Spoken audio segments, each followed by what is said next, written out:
For both non-melanoma skin cancer and melanoma cancer, a biopsy is needed.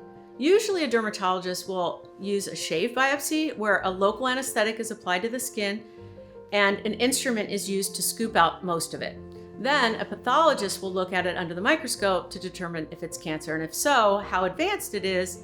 If it's deep, an additional test will be needed to determine if it has spread beyond the initial area. For melanomas that are intermediate risk of having spread, a test called a Sentinel lymph node biopsy will be conducted. In that biopsy, which is done under general anesthesia, only the lymph node that's most likely to be involved is removed from the body to be tested. Usually, only intermediate stages of melanoma go through a sentinel lymph node biopsy because really thin melanomas have a really good prognosis, while really deep melanomas have a bad prognosis and are usually treated the most aggressively. The deeper the melanoma, the more likely it is to have spread to other places in the body, called metastatic cancer.